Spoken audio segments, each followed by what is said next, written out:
나니아 나라 이야기 2권 사자와 마녀와 옷장 1장 옷장 안으로 들어간 루시. 옛날에 피터, 수잔, 에드먼드, 루시라는 네 아이가 있었다. 이 이야기는 그 아이들이 전쟁 때 공습을 피해 런던 밖으로 피난가 있는 사이에 벌어진 일이다. 아이들은 시골 구석에 사는 늙은 교수집으로 보내졌다. 교수집은 가장 가까운 기차역에서도 16km나 떨어져 있었고 또 가장 가까운 우체국에서도 3km쯤 떨어져 있었다. 교수는 아내도 없이 아주 커다란 집에서 맥크리디 부인이라는 가정부와 세 하인과 함께 살고 있었다. 교수는 텁수룩한 흰 머리카락이 머리뿐 아니라 얼굴까지 뒤덮다시피 한 아주 늙은 할아버지였는데 아이들은 그 할아버지를 보자마자 좋아하게 되었다. 그렇지만 아이들을 맞던 첫날 밤에 괴팍스런 표정으로 현관에 서 있는 교수를 보고 루시는 조금 무서워했고 에드먼드는 웃음이 터지려는 걸 억지로 참느라 계속 코를 푸는 척했다. 첫날 밤 아이들은 교수에게 안녕히 주무시라는 인사를 하고 위층에 올라가자마자 여자아이들의 방에 모여 이야기를 나누었다. 피터가 말했다. 우린 진짜 운이 좋았어. 일이 술술 풀릴 거야. 그 할아버지는 우리 맘대로 하게 놔둘 것 같아. 수잔이 말했다. 좋은 할아버지 같아. 에드먼드가 말했다. 에이 그만둬. 그런 식으로 말하지 마. 에드먼드는 피곤하면서도 안 그런 척할 때에는 언제나 성질을 부렸다. 수잔이 말했다. 어떤 식으로 말이니? 아무튼 넌 벌써 잘 시간이 넘었어.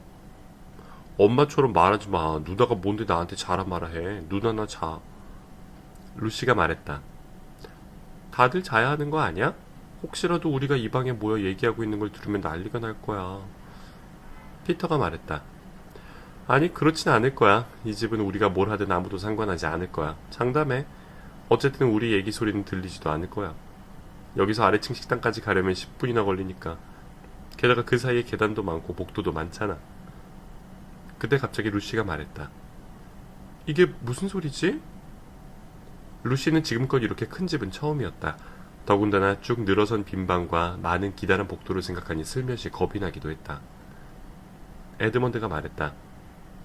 바보야, 저건 그냥 새 소리야. 피터가 말했다. 올빼미 소리야. 이곳은 새들이 살기 아주 좋은 곳일 거야. 이제 자러 가야겠어. 우리 내일 샅샅이 탐험을 해보자. 이런 곳이라면 뭐라도 발견할 수 있을 거야. 오는 길에 그 산들 봤지? 숲은 독수리가 있을지도 몰라.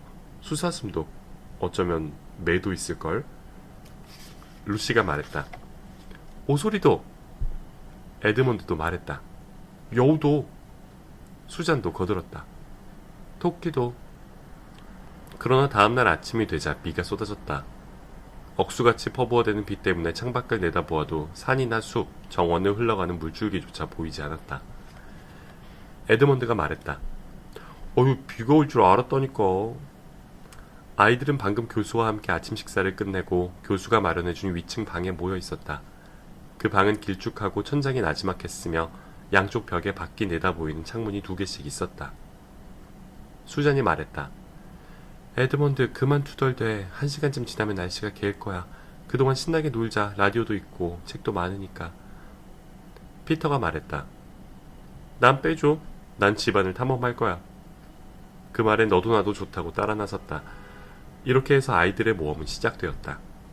이 집은 가도 가도 끝이 없을 것 같았고 어디나 생각지도 못한 장소들로 가득했다. 처음 얼마 동안은 문을 열자 모두가 예상한 대로 빈 방이 나타났다. 그러나 아이들은 곧 그림들로 꽉 찬 아주 길쭉한 방에 이르러 갑옷 한 벌을 발견했다. 그 다음에는 온통 초록색으로 칠해진 방이 있었는데 방 한 구석에 하프가 놓여 있었다. 그리고 계단 3개를 내려갔다가 다시 계단 5개를 올라가니 2층의 작은 홀과 발코니로 나가는 문이 보였고 서로 통해 있는 방들이 쭉 이어져 있었으며 방마다 책이 빽빽이 꽂혀 있었다. 대부분 아주 오래된 책들이었고 어떤 것은 교회의 성경책보다 더 컸다. 그러다가 커다란 옷장 하나만 덩그러니 놓여있는 방이 불쑥 나타났다.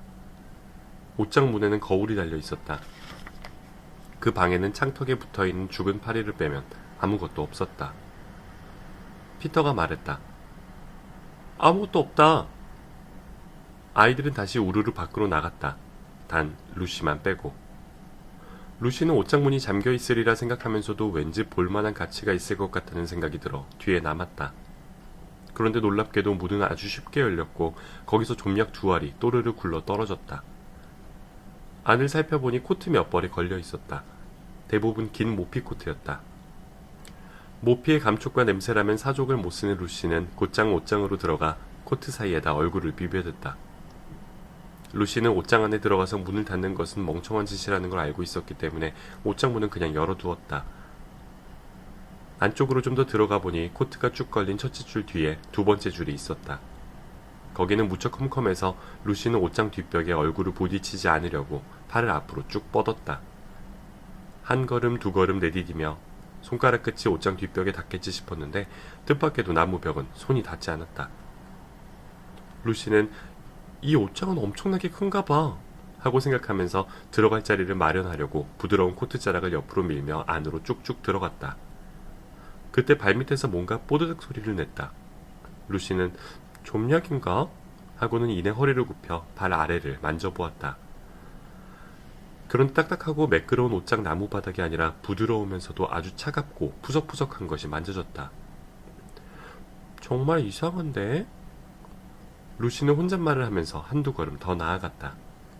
다음 순간 루시는 부드러운 털이 아니라 딱딱하고 거칠고 따끔거리기까지 하는 어떤 것이 얼굴과 손을 스치고 있는 걸 알아차렸다. 루시는 놀라서 소리쳤다. 아니 꼭 나무가지 같잖아. 순간 루시는 앞에 불빛이 어른거리는 걸 보았다. 옷장 뒷벽이 있어야 할 자리에서 한두 발자국도 아닌 멀찍이 떨어진 곳에서 불빛이 보였던 것이다. 뭔가 차갑고 부드러운 것이 루시 위로 떨어지고 있었다. 잠시 후 루시는 자신이 깜깜한 밤중에 눈을 밟은 채 숲 한가운데에 서 있다는 걸 깨달았다. 하늘에서는 눈송이가 내리고 있었다. 루시는 속으로 생각했다. 여차하면 언제든지 돌아갈 수 있는데 뭐. 그러고는 뽀드득 뽀드득 눈을 밟으며 불빛 쪽을 향해 숲을 헤치고 나아갔다.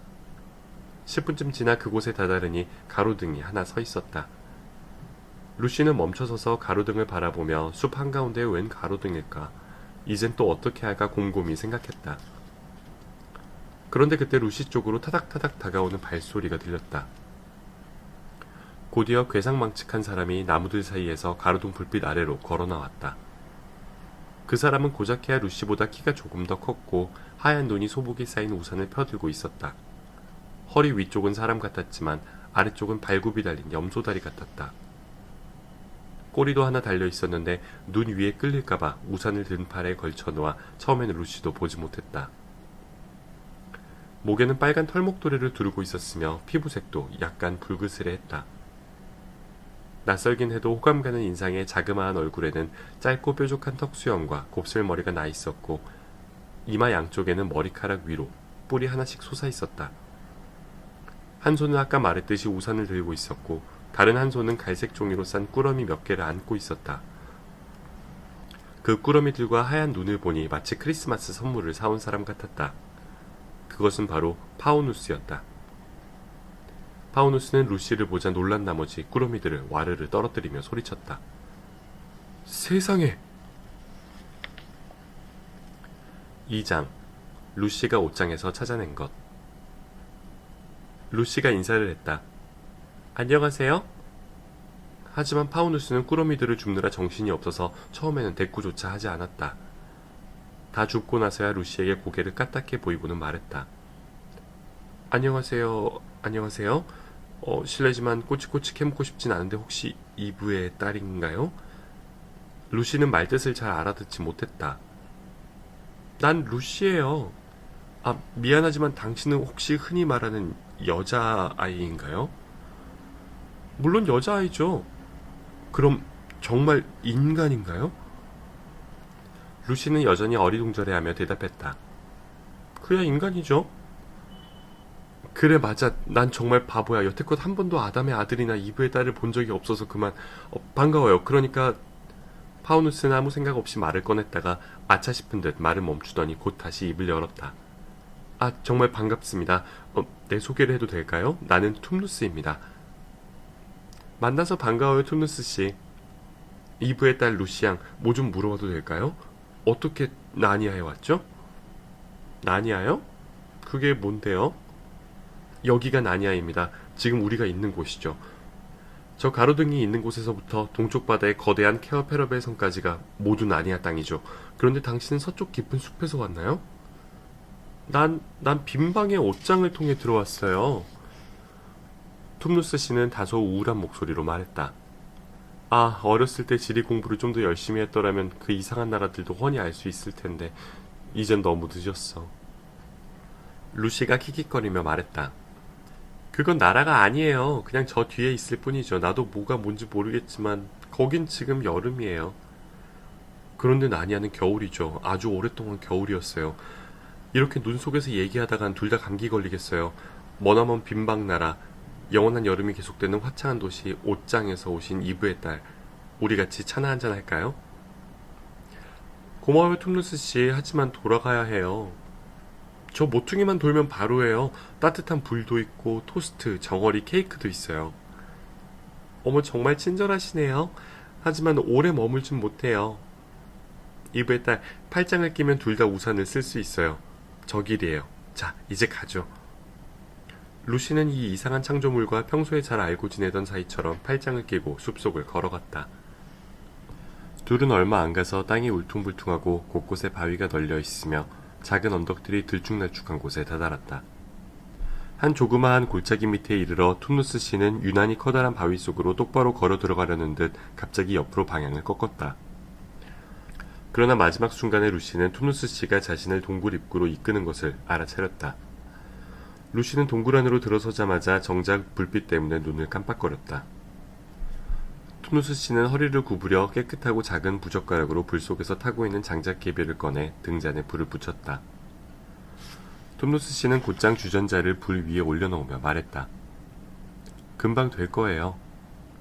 루시는 이렇게 멋진 곳은 처음이었다. 그곳은 보송보송하고 깨끗하고 아담한 분위기의 불구스레한 바위동굴이었다. 바닥에는 양탄자가 깔려있고 작은 의자 2개에 식탁과 찬장이 하나씩 있었다. 벽난로 선반 위에는 턱수염이 희끗희끗한 늙은 파우누스의 그림이 놓여 있었다. 한쪽 구석에는 틀림없이 툰누스 씨의 침실로 이어질 것 같은 문이 있고 한쪽 벽에는 책이 빽빽이 꽂힌 책장이 있었다. 루시는 툰누스 씨가 차를 준비하는 동안 책 구경을 했다. 실레노스의 삶과 문학, 요정들과 그들의 풍습, 인간, 수도사와 사냥터지기들, 민간 전설 연구, 인간은 신화 속의 존재인가 와 같은 제목의 책들이 있었다. 파우누스가 말했다. 다 됐어요, 이브의 딸. 차맛은 기가 막혔다. 알맞게 익은 달걀 반숙이 하나씩 놓였고 정어리와 버터를 바른 토스트, 꿀을 바른 토스트와 설탕을 살짝 끼얹은 케이크가 차례로 나왔다. 루시가 실컷 먹고 나자 파우누스가 이야기를 시작했다. 파우누스는 숲속 생활에 관한 신비로운 이야기들을 잘 알고 있었다. 한밤중에 춤잔치, 물의 요정 나이아스들과 나무의 요정 드리아스들이 어떻게 밖으로 나와 파우누스들과 함께 춤을 추는지 말해주었다. 또 잡은 사람의 소원을 들어준다는 우윳빛의 수사슴을 쫓는 긴 사냥 파티 얘기, 땅속의 동굴이며 깊은 광산에서 성미 급한 빨간 난쟁이들과 함께 보물을 찾기도 하고 잔치를 벌인 이야기도 들려주었다. 숲이 초록으로 물드는 여름이면 늙은 실레노스가 살찐 당나귀를 타고 그들을 찾아오곤 했고 가끔씩은 바쿠스도 직접 왔다고 했다. 그러면 시내에는 물 대신 포도주가 흐르고 온 숲이 몇 주일 내내 흥청망청 축제를 즐긴다고 했다. 그러면서 툰누스 씨는 우울하게 덧붙였다. 지금은 언제나 겨울밖에 없지만요. 툰누스 씨는 기운을 내려고 찬장 위에 놓인 상자에서 희한하게 생긴 작은 플루트를 꺼내 불기 시작했다.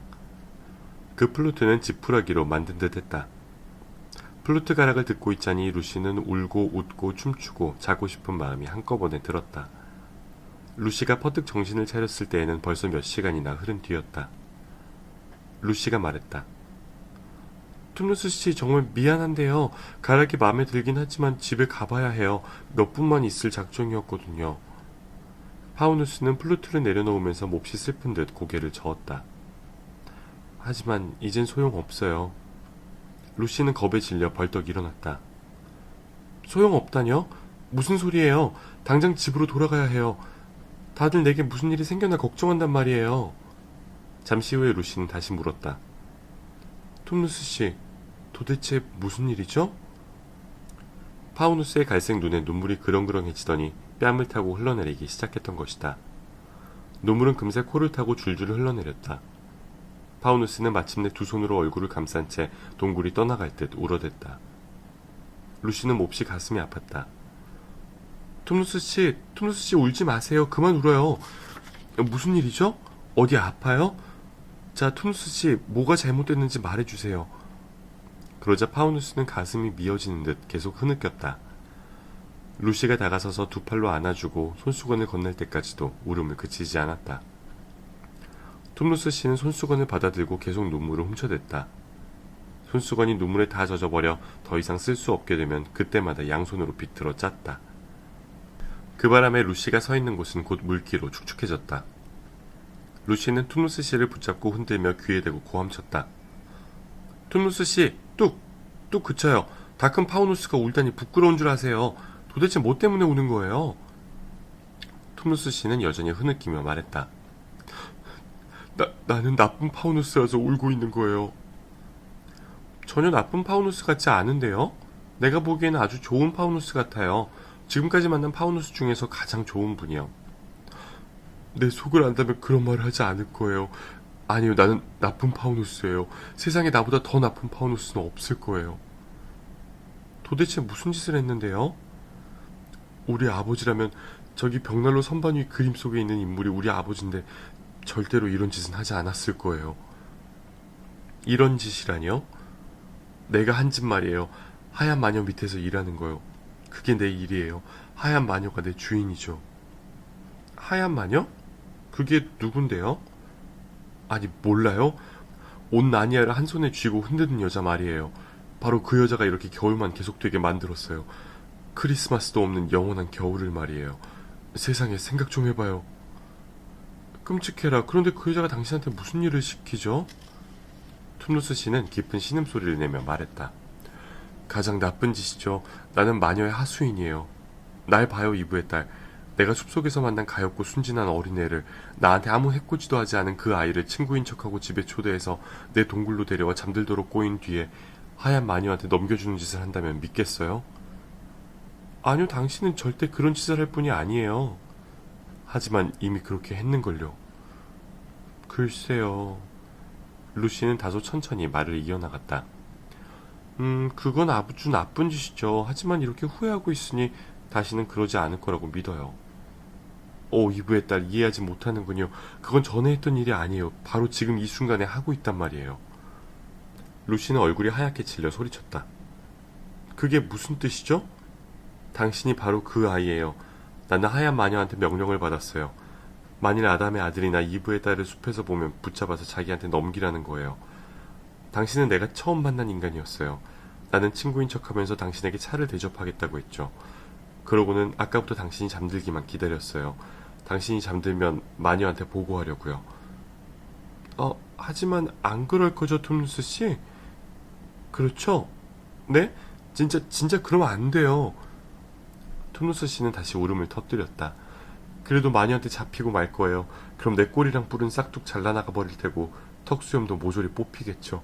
그리고 마녀는 마법의 지팡이로 내 아름다운 발굽을 후려칠 거고요. 형편없는 말발굽처럼 보기 싫고 딱딱해지게 말이에요. 마녀가 정말로 화가 나면 날 돌로 만들어 버릴 거예요. 그럼 난 마녀의 무시무시한 집에서 파우누스 석상이 되어 있겠죠. 케어 페로벨 성에 있는 왕좌 4개가 다 찰 때까지 말이에요. 하지만 언제 그런 날이 올지 혹은 영원히 오지 않을지도 모르죠. 루시가 애원하다시피 말했다. 정말 미안해요, 톰스 씨. 하지만 날 집에 보내주세요. 물론 그래야죠. 네, 꼭 그렇게 하겠어요. 이제야 뭘 좀 알 것 같아요. 당신을 만나기 전에는 인간이 어떤 건지 전혀 몰랐어요. 이젠 당신을 알았으니 절대 마녀한테 넘겨줄 수 없어요. 자, 지금 당장 여길 떠나야 해요. 내가 가로등까지 데려다 줄게요. 거기서부터는 혼자 빈방 옷장으로 돌아갈 수 있죠? 자신 있어요. 되도록 빨리 가야 해요. 숲속 곳곳에 마녀의 염탐꾼들이 득실거리거든요. 나무들 중에도 마녀편이 있을 정도니까요. 둘은 자리에서 일어나 식탁 위에 찻잔들을 그대로 놔둔 채 떠났다. 톰누스 씨는 또다시 우산을 펴들고 루시에게 팔짱을 끼게 하고는 눈 속으로 나왔다. 돌아가는 길은 파우누스의 동굴로 왔던 길과는 딴판이었다. 둘은 한마디도 없이 최대한 빠른 걸음으로 움직였고 툰누스 씨는 계속 컴컴한 곳으로만 갔다. 루시는 다시 가로등이 있는 곳까지 와서야 겨우 마음을 놓았다. 툰누스 씨가 말했다. 이브의 딸, 여기서부터는 길을 알겠죠? 루시는 나무들 사이를 열심히 바라보았다. 멀리 대낮같이 밝은 빛이 어렴풋이 보였다. 네, 옷장문이 보여요. 그럼 어서 집으로 돌아가세요. 그리고 내가 하려던 짓을 용서해 줄 수 있겠어요? 루시는 툰누스 씨의 손을 잡으며 진심으로 말했다. 그럼요, 당연하죠. 그리고 나 때문에 끔찍한 공경에 빠지지 않았으면 좋겠어요. 안녕, 이브의 딸. 그런데 내가 그 손수건을 간직해도 될까요?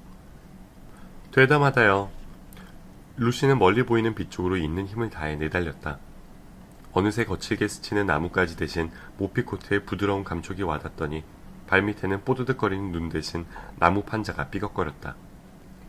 루시는 대번에 자신이 옷장에서 뛰쳐나와 이 모든 모험이 시작된 빈방에 돌아와 있다는 걸 깨달았다.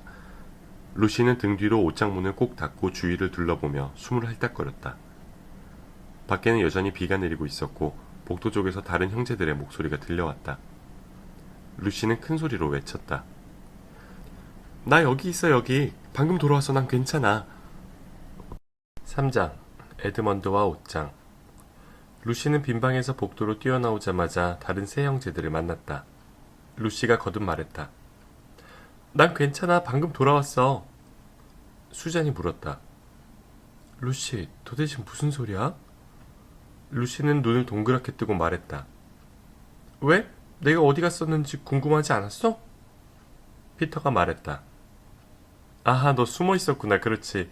가엾은 루시, 숨었는데 아무도 몰랐다니. 사람들이 널 찾게 하려면 더 오래 숨어야지. 몇 시간이나 딴 데 가 있었는데? 다른 형제들은 서로를 빤히 쳐다보았다. 에드버드가 자기 머리를 콩콩 두드리며 말했다. 돌았군. 완전히 돌았어. 피터가 물었다. 루시, 너 그게 무슨 소리야? 아이 참, 내가 옷장 안으로 들어갔을 땐 막 아침을 먹은 다음이었단 말이야. 난 몇 시간 동안 딴 데 가서 차도 마시고 별별 일이 다 있었다고. 수잔이 말했다. 루시, 멍청한 소리 그만해. 우린 방금 그 방에서 나왔어. 너만 거기 남아 있었고. 피터가 말했다. 루시는 멍청한 소리를 한 게 아니야. 그냥 재미삼아 얘기를 지어낸 것 뿐이지. 그렇지, 루시? 장난인데 뭐. 아니야, 피터 오빠, 그런 게 아니야. 그건 마법의 옷장이야. 그 안에는 숲이 있고 눈이 내리고 파우누스도 있고 마녀도 있고 나니아라는 나라도 있어. 가서 보란 말이야. 다른 형제들은 그 말을 어떻게 받아들여야 할지 몰랐지만 루시가 너무 흥분해 있어서 다들 루시와 함께 그 방으로 되돌아갔다. 루시는 쏜살같이 앞장서서 달려가 옷장 문을 활짝 열고 소리쳤다. 자, 직접 봐. 수자는 모피코트를 옆으로 제치고 고개를 안으로 디밀며 말했다. 아유, 바보, 이건 그냥 옷장이야. 봐, 뒷벽이 있잖아. 모두들 안을 들여다보며 코트를 밀어 젖혔다. 그때 루시와 함께 모두가 본 것은 틀림없는 보통 옷장이었다. 숲도 눈도 보이지 않았고 옷걸이가 붙어있는 옷장 뒷벽만 확실히 있었다. 피터는 벽이 단단한지 확인하느라 옷장 안으로 들어가 똑똑 두드려 보기까지 했다. 피터가 다시 나오면서 말했다. 장난이 심했어, 루시. 우린 감쪽같이 속았다고. 대단한걸. 반쯤은 믿었잖아. 장난이 아니야. 방금 전까진 딴판이었다고. 정말이란 말이야. 맹세해. 자, 루시, 좀 지나치잖아? 농담이지? 이제 장난은 그만두렴. 얼굴이 새빨개진 루시는 무슨 말인가 하려고 했지만 뭐라 해야 좋을지 몰라 그만 울음을 터뜨리고 말았다. 그로부터 며칠 동안 루시는 아주 비참했다. 만일 루시가 죄다 재미삼아 꾸며낸 이야기라고만 했으면 다른 형제들과 얼마든지 화해했을 것이다. 그러나 루시는 거짓말이라곤 손톱만큼도 할 줄 모르는 아이고 자신이 본 게 사실이라고 믿었다.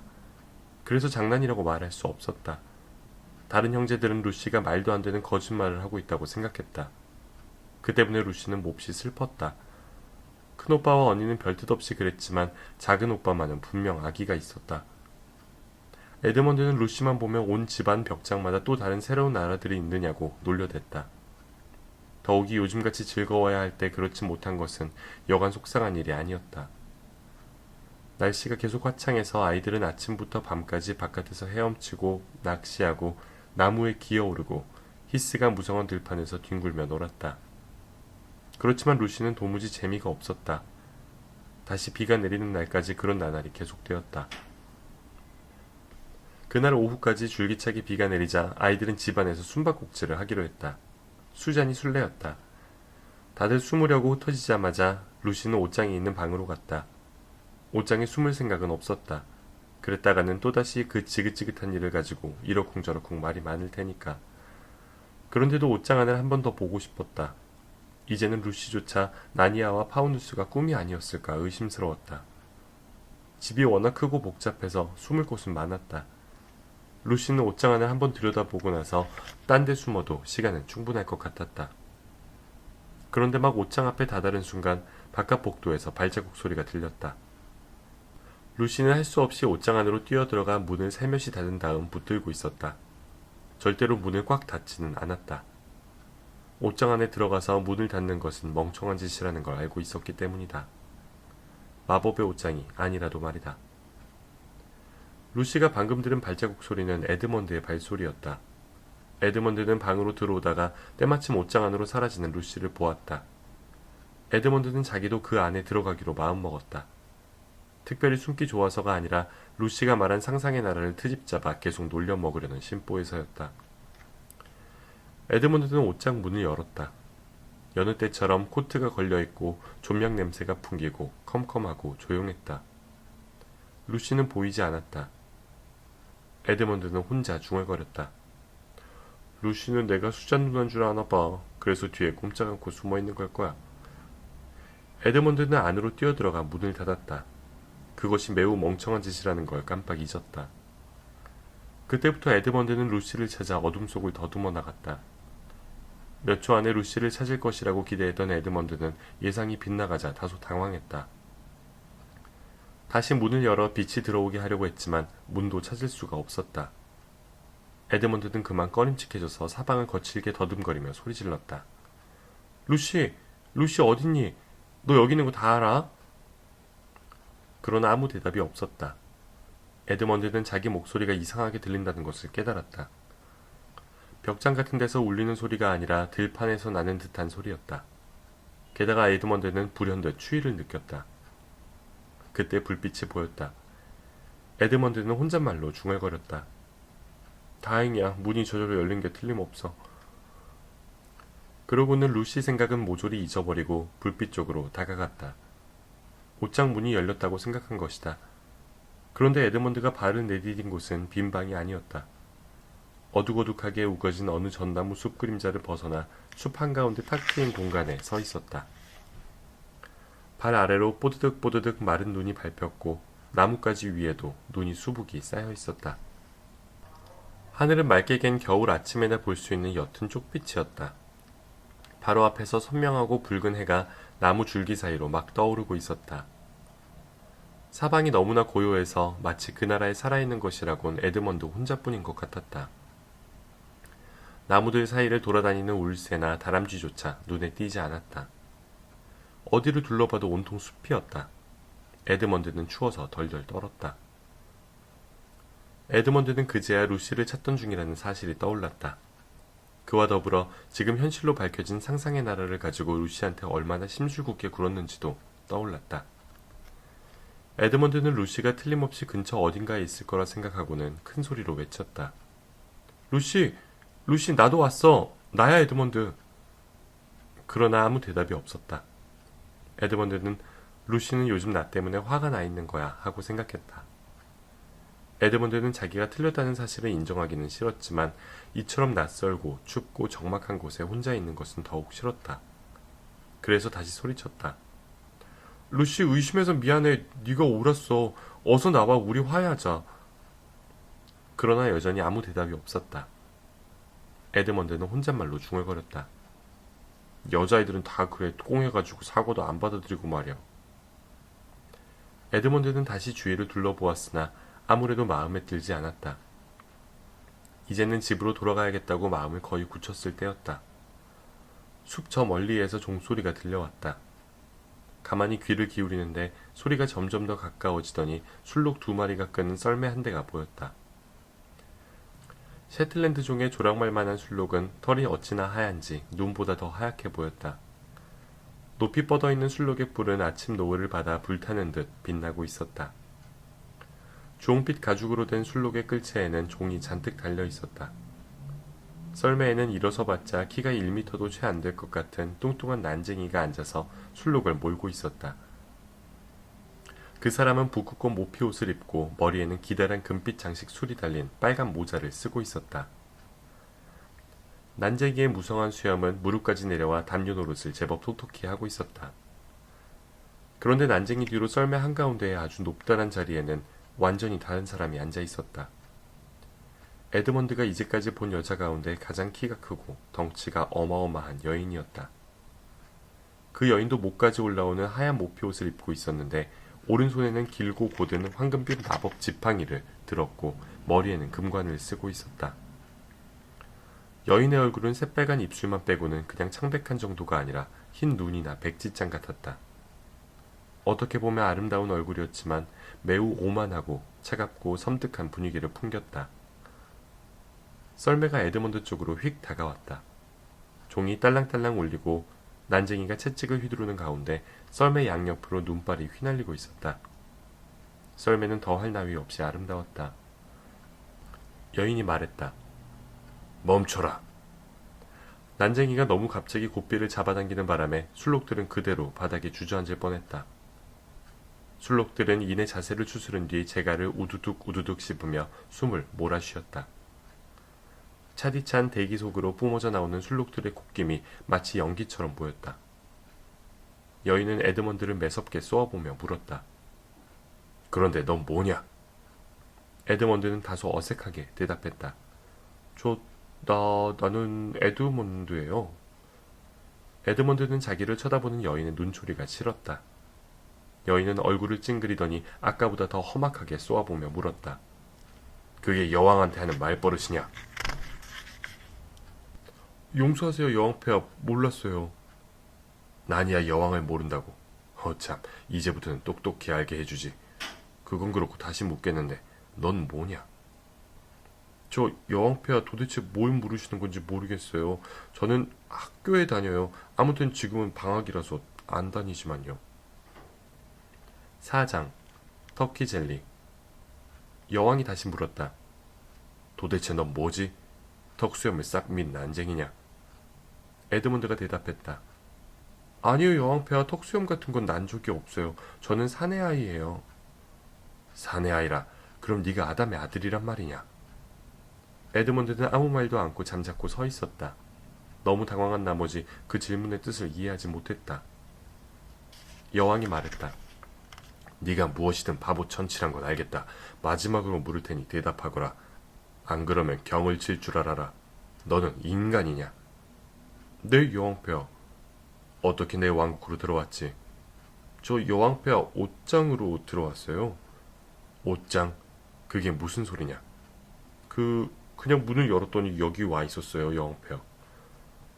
여왕은 에드먼드한테라기보다 자기한테 중얼거렸다. 아, 문이라. 인간 세계에서 들어오는 문. 그래, 그런 것에 대해 들은 적이 있긴 해. 어쩌면 그게 모든 걸 파괴시켜버릴지도 몰라. 하지만 한 놈뿐이잖아. 그 정도야 쉽게 처리할 수 있지. 여왕은 자리에서 일어나 이글거리는 눈으로 에드먼드의 얼굴을 똑바로 내려다보면서 마법의 지팡이를 쳐들었다.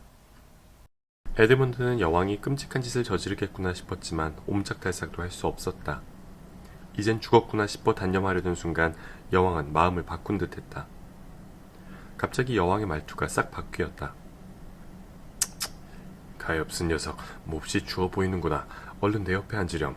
내 망토를 걸쳐줄 테니 서로 얘기나 좀 나누자꾸나. 에드먼드는 이렇듯 돌변한 태도가 석연치 않았지만 감히 싫다고 할 엄두가 나지 않았다. 그래서 썰매로 다가가 여왕의 발치에 앉았다. 여왕은 자기 모피 망토로 에드먼드의 몸을 감싸주었다.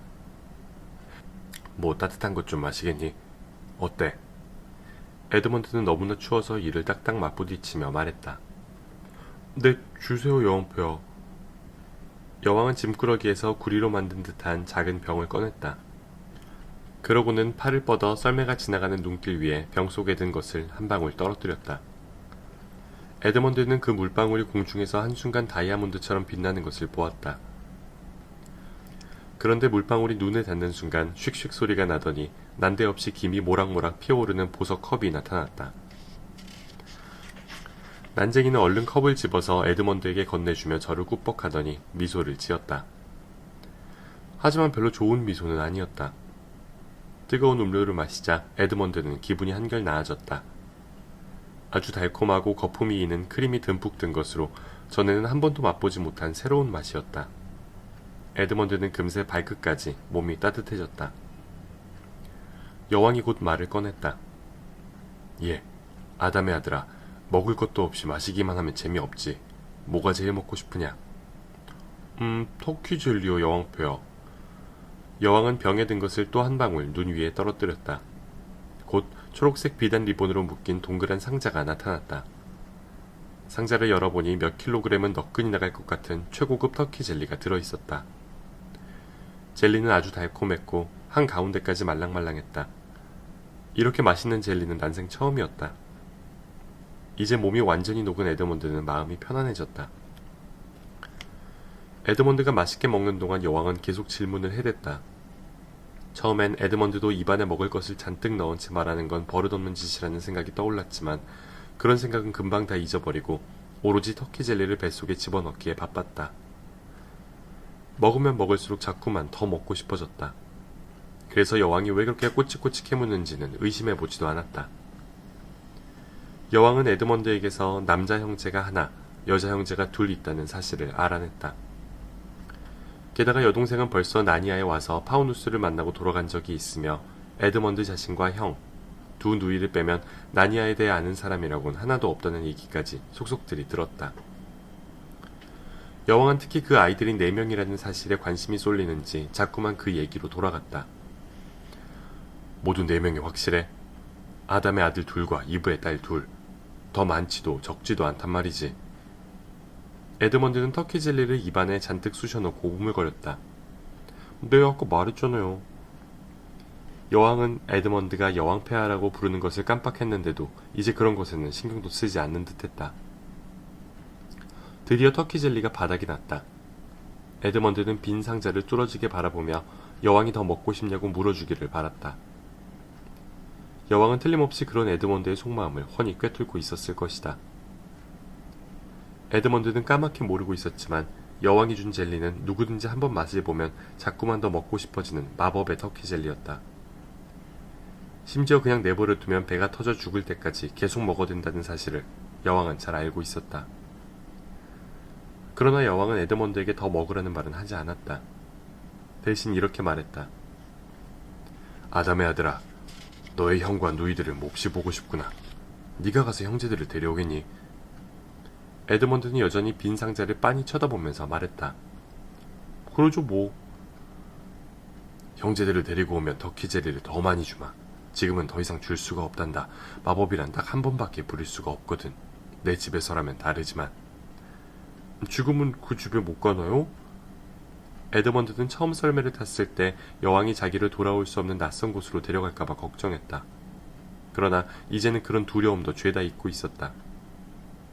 여왕이 말했다. 우리 집은 무척 아름답단다. 너도 반드시 좋아할 거야. 방마다 터키 젤리로 가득하지. 게다가 우리 집에는 아이들이 없단다. 나는 왕자로 키울 만한 훌륭한 사내아이가 있었으면 했어.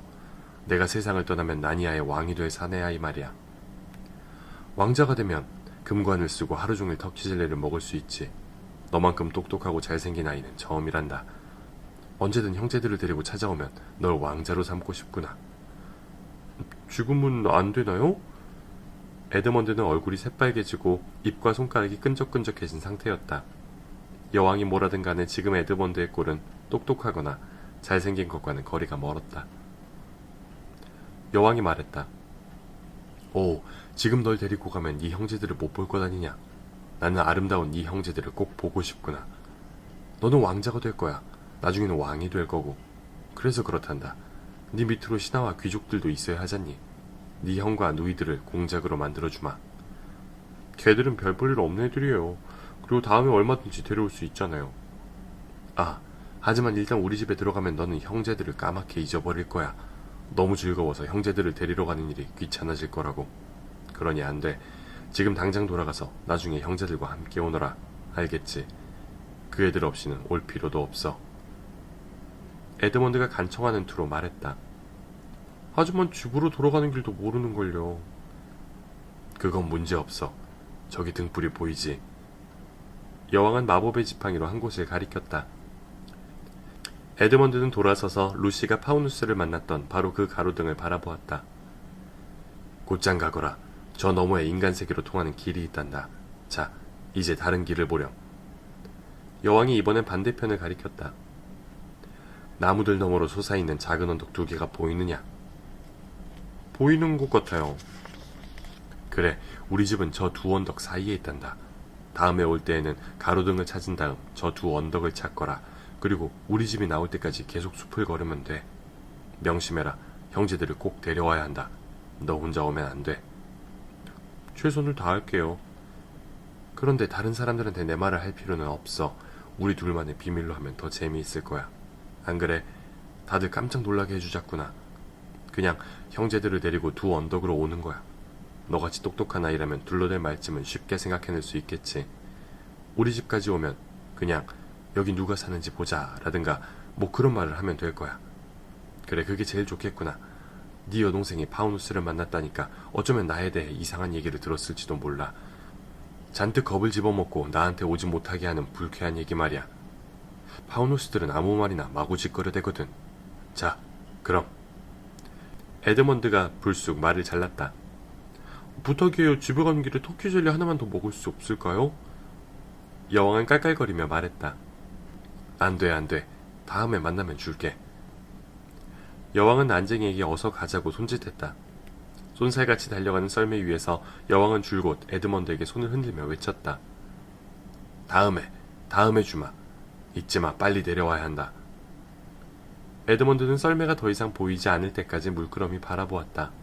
그때 누군가 자기 이름을 불러 주위를 둘러보니 다른 쪽 숲에서 루시가 나타나 이쪽으로 오고 있었다. 루시가 소리쳤다.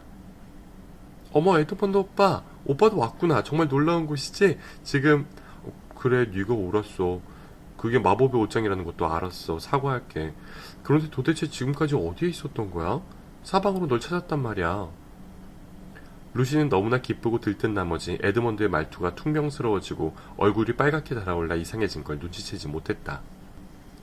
오빠가 올 줄 알았으면 기다렸을 텐데. 파우누스인 툰누스 씨랑 같이 점심 먹었어. 툰누스 씨는 아주 잘 지냈대. 하얀 마녀가 아무 짓도 안 했다는 거야. 아직까지 마녀가 아무것도 모르는 것 같대. 어쩌면 모든 일이 잘 풀릴 것 같다고 했어. 하얀 마녀? 하얀 마녀가 누구야? 아주 끔찍한 사람이야. 여왕 자격이 전혀 없는데도 스스로 나니아의 여왕이라고 부른대. 모든 파우누스와 나무의 요정 드리아스들, 물의 요정 나이아스들, 난쟁이들, 동물들, 착한 이들은 너나 없이 그 여자를 몹시 싫어한대. 마녀는 사람들을 돌로 변하게도 하고 온갖 무시무시한 짓을 할 수 있대. 그리고 마법을 써서 나니아의 겨울만 계속되게 했다나봐. 크리스마스도 없는 겨울 말이야. 마녀는 술록이 끈 썰매를 타고 마법의 지팡이에 금관을 쓰고서 주위를 돌아다닌다지. 에드먼드는 단 것을 너무 먹어서 아까부터 속이 거북했는데 거기다 자기와 친구가 된 여왕이 위험한 마녀라는 소리를 들으니 더욱 속이 불편해졌다. 하지만 아직까지도 에드먼드의 머릿속에는 터키 젤리를 더 먹어보고 싶다는 생각밖에 없었다. 에드먼드는 슬쩍 물어보았다. 하얀 마녀에 대해 누가 그따위 소리를 했어? 파우누스가. 에드먼드는 파우누스에 대해 루시보다 더 많이 아는 것처럼 보이려고 애쓰면서 말했다. 파우누스들이 하는 말을 다 믿어서는 안 돼. 누가 그래? 누구나 알아. 사람들한테 다 물어보라고. 아무튼 여기 눈 속에 서 있는 건 궁상맞은 짓이야. 어서 집으로 가자. 응. 참, 에드먼드 오빠. 오빠도 여기 와서 기뻐. 우리 둘이 왔다 갔으니 다들 나니아가 있다는 걸 믿을 거야. 신난다. 하지만 에드먼드는 루시만큼 신나진 않을 거라고 생각했다. 다른 형제들 앞에서 루시가 옳았다는 것을 인정해야 하고 모두들 파우누스와 동무들 편에 설 게 확실했다. 그러나 에드먼드는 이미 마녀한테 반 이상 마음이 기울어져 있었다. 에드먼드는 무슨 말을 해야 할지, 또 형제들이 나니아 얘기를 할 때 어떻게 비밀을 지켜야 할지 막막했다. 한참이나 걸어갔을 때였다. 갑자기 나뭇가지 대신 모피 코트의 감촉이 느껴지더니 둘은 어느새 옷장 밖으로 나와 빈 방에 서 있었다. 루시가 말했다. 오빠, 얼굴빛이 엉망이야. 어디 아파? 나 아니 괜찮아. 하지만 에드먼드의 말은 사실이 아니었다. 사실 배가 몹시 아팠다. 루시가 말했다. 오빠 어서 언니랑 큰오빠를 찾자. 할 얘기가 많잖아. 우리가 다 같이 가면 굉장한 모험을 할 거야. 5장 빈 방으로 돌아오다. 숨바꼭질은 아직도 계속되고 있었기 때문에 에드먼드와 루시가 다른 형제들을 찾는 데는 시간이 좀 걸렸다. 마침내 아이들 모두가 모였다. 루시가 소리쳤다. 피터 오빠, 수잔 언니 모두 진짜야. 에드먼드 오빠도 봤어. 옷장 안에 다른 나라가 있어. 에드먼드 오빠랑 나랑 둘 다가 봤어. 우린 거기 숲속에서 만났고. 에드먼드 오빠 빨리 다 말해. 피터가 물었다. 이게 무슨 소리야? 이제 이 이야기의 가장 불쾌한 사건을 얘기해야겠다. 에드먼드는 그때까지 배도 아프고 심통도 나고 루시가 옳다는 데에 짜증이 났지만 달리 뾰족한 수가 없었다. 그런데 벼랑간 피터가 질문을 하자 에드먼드는 자기 머릿속에서 더 이상 짜낼 수 없을 만큼 비열하고 못된 짓을 하기로 마음먹었다. 루시에게 톡톡히 창피를 주기로 작정한 것이다. 수잔이 말했다. 에드먼드 말 좀 해봐. 에드먼드는 루시보다 훨씬 나이가 많은 것처럼 거만한 표정을 짓고는 키득거리며 말했다. 그래? 루시하고 난 놀고 있었어. 옷장안의 나라를 진짜라고 치고 말이야. 물론 그거야 재미삼아 그런 거지. 사실은 아무것도 없어. 가엾은 루시는 에드먼드를 한번 쳐다보고는 방에서 뛰쳐나갔다. 에드먼드는 점점 더 심술궂어져서 자기가 대성공을 거두었다고 생각하고 곧장 말을 이었다. 또 저러네. 도대체 왜 저러지? 아주 못된 애야. 꼬맹이들이란 항상. 피터가 에드먼드 쪽으로 몸을 획 쏠려 쏘아붙였다. 야, 입 닥쳐. 넌 루시가 말도 안 되는 옷장 얘기를 할 때부터 줄곧 루시를 못살게 굴었어. 또 지금은 그 옷장에서 함께 놀아놓고는 다시 루시를 화나게 만들었잖아. 왜 그렇게 심술을 부리는 거야? 에드먼드는 화들짝 놀라서 말했다. 그렇지만 말도 안 되는 소리잖아. 물론 그래. 우리가 집을 떠나올 때까지만 해도 루시는 틀림없이 정상이었어. 하지만 여기 온 뒤로 머리가 이상해졌든지 아니면 아주 지독한 거짓말쟁이가 된 건지도 모르지. 하지만 하루는 루시를 놀려대고 괴롭히다가 다음날엔 또 부추기고. 그래서 좋을 게 뭐야? 그건... 에드먼드가 더 이상 말을 잇지 못하자 피터가 말했다. 넌 생각도 없는 애야. 그냥 심술이나 부리고. 너보다 작은 애들이면 죄다 못살게 굴잖아. 전에 학교에서도 그러는 거 봤어 나. 수잔이 말했다. 그만들래. 둘이서 다퉈봤자 무슨 소용이 있니? 어서 루시나 찾아보자. 아니나 다를까 아이들은 한참 뒤에야 엉엉 울고 있는 루시를 찾아냈다. 루시에겐 어떤 말도 통하지 않았다. 루시는 끝내 자기 얘기를 고집했다. 다들 어떻게 생각하든 상관없어. 뭐라 해도 좋아. 교수님한테 이르든 엄마한테 편지를 쓰든 마음대로 해. 아무튼 난 거기서 파우누스를 만났단 말이야. 거기서 살고 싶어. 모두가 다 나쁘다고. 우울한 저녁이었다. 루시는 비참했고 에드먼드는 생각보다 자기 계획이 잘 풀리지 않는다는 느낌을 받았다. 피터와 수잔은 루시가 제정신이 아니라고 심각하게 생각했다. 루시가 잠들자 둘은 오랫동안 복도에 서서 소곤소곤 이야기를 주고받았다. 그러던 끝에 둘은 다음날 아침 교수에게 모든 것을 털어놓기로 했다. 피터가 말했다. 교수님께서 루시한테 진짜 문제가 있다고 생각하시면 아빠께 편지를 쓰실 거야. 우리가 뭘 어떻게 하고 말고 할 문제가 아니야. 그렇게 해서 피터와 수잔은 서재문을 두드렸다. 교수는 들어와요 하고는 일어나서 아이들에게 의자를 내준 뒤 편하게 이야기하라고 했다. 교수는 양손가락 끝을 맞댄 채 아이들의 이야기가 끝날 때까지 한 번도 끼어들지 않고 묵묵히 듣고만 있었다. 교수는 이야기가 끝난 뒤에도 한동안 말이 없었다. 이윽고 교수는 목청을 가다듬고 아이들이 생각지도 못했던 말을 꺼냈다. 너희는 루시의 얘기가 사실이 아니란 걸 어떻게 알지? 그건... 수잔은 입을 열려다 그만 멈칫했다. 노인의 표정이 너무나 진지했던 것이다. 이윽고 수잔이 다시 마음을 가다듬고 말했다. 하지만 에드먼드 말로는 그냥 그런 척하고 놀았다던데요. 바로 그 점을 곰곰이 생각해봐야 한다. 그것도 아주 신중하게 말이다. 너희만 괜찮다면 한 가지 묻고 싶구나. 미안하다만 여태껏 남동생과 여동생 중 누가 더 믿을만했지? 그러니까 누가 더 정직했냐는 뜻이다. 피터가 말했다. 그게 진짜 이상한 건데요, 교수님. 이번 일이 있기 전까지는 늘 루시 쪽이었어요. 교수는 수잔을 바라보며 물었다. 그럼 네 생각은 어떠냐? 글쎄요. 평소 같으면 오빠 생각이랑 같다고 말하겠어요. 하지만 이번 일은 달라요. 숲이니 파우누스니 하는 것들이 사실일 리가 없어요.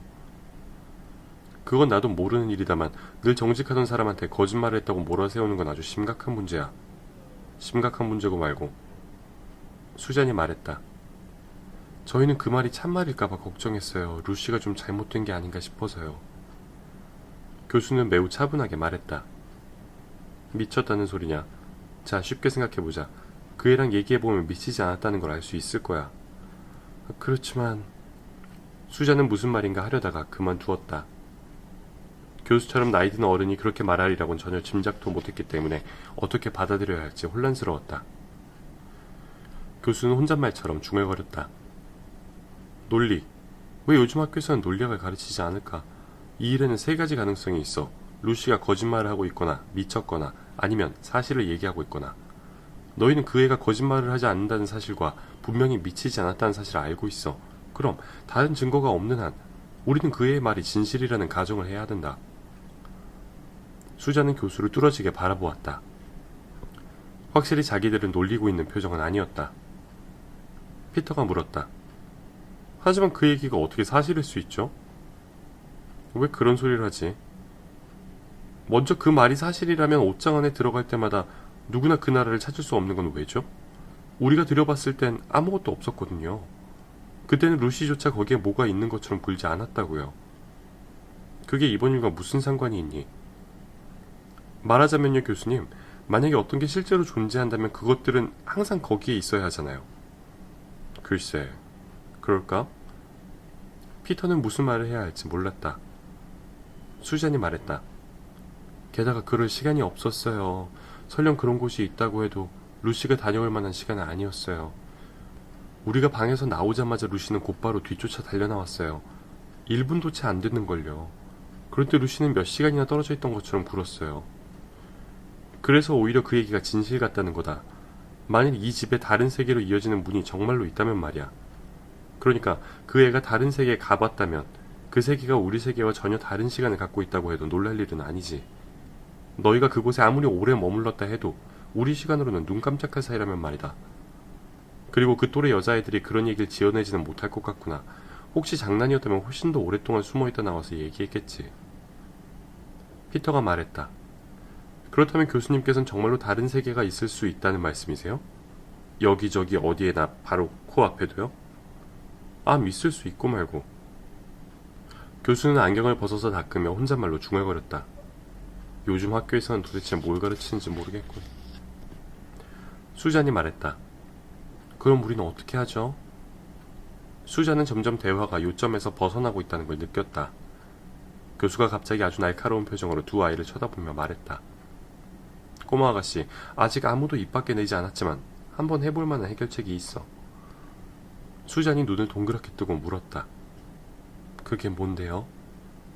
각자 자기 일에나 신경 쓰는 거지. 그것으로 그 대화는 끝이 났다. 이런 일들이 있고 나서 루시는 훨씬 좋아졌다. 피터는 에드먼드가 루시를 놀리지 못하게 보살폈으며 루시뿐 아니라 누구도 옷장에 대해서 이러쿵저러쿵 말하고 싶어 하지 않았다. 그것은 다소 불안한 얘기거리였기 때문이다. 따라서 한동안 모험은 끝난 듯했다. 그러나 실은 그렇지 않았다. 교수조차도 그 집에 대해서 별로 아는 바가 없다고 했지만 교수의 집은 영국 곳곳에서 사람들이 찾아와 구경시켜달라고 부탁할 만큼 역사가 깊고 이름난 곳이었다. 한마디로 여행 안내서나 역사책 같은 데 나올 만한 집이었다. 그도 그럴 것이 이 집에 얽힌 이야기만 해도 한두 가지가 아니었고 그중 몇 가지는 지금 이야기보다 훨씬 희한한 것이었기 때문이다. 교수는 관광객들이 단체로 찾아와 집을 보여달라고 할 때마다 선뜻 허락해 주었고 그러면 가정부인 맥크리디 부인이 사람들을 안내하며 그림과 갑옷, 서고에 진열된 진기한 책들에 대해 설명해 주었다. 맥크리디 부인은 아이들을 좋아하지 않았고 자기가 알고 있는 것을 방문객들에게 설명해 주는 도중에 방해받는 것을 싫어했다. 그래서 아이들이 도착한 첫날 아침에 부인은 이렇게 덧붙였다. 명심해라. 내가 사람들한테 집을 안내할 때는 주위에 얼씬도 하지 마. 에드먼드가 말했다. 우리가 할 일 없이 낯선 어른들 앞에 알짱대고 싶어 한 줄 아나 보지. 다른 세 아이들도 같은 생각이었다. 그렇게 해서 두 번째 모험이 시작되었다. 며칠 후 피터와 에드먼드가 갑옷과 투구를 바라보며 분해할 수 없을까 궁리하고 있는데 루시와 수잔이 뛰어들어왔다. 조심해! 맥크리디 아줌마와 한패가 몰려오고 있어! 피터가 말했다. 서둘러! 넷은 그 방 맨 끝에 있는 문으로 황급히 뛰쳐나갔다. 그런데 아이들이 초록색 방을 지나 서고로 들어갔을 때 앞쪽에서 불쑥 사람들의 목소리가 들려왔다. 아이들은 맥크리디 부인이 앞 계단으로 올라오리라고 생각했는데 이상과 달리 관광객들을 뒤쪽 계단으로 안내하고 있는 게 분명했다. 그 뒤부터는 아이들의 넋이 나가버린 건지 맥크리디 부인이 아이들을 붙잡으려고 길을 쓰는 건지 아니면 집안에 숨어있던 어떤 마법이 살아나 아이들을 나니아로 내몰고 있는 건지 아이들은 어디를 가나 쫓기는 듯한 기분이 들었다. 마침내 수잔이 말했다. 아유 저 지긋지긋한 사람들 저 사람들이 지나갈 때까지 옷장에 있는 빈 방에 들어가 있자. 아무도 거기까진 쫓아오지 않을 거야. 그런데 아이들이 방 안에 들어서자마자 복도에서 또다시 사람들 소리가 났다. 곧이어 누군가가 문을 더듬는 소리가 들리더니 손잡이가 돌아가는 것이 보였다. 피터가 나직이 속삭였다.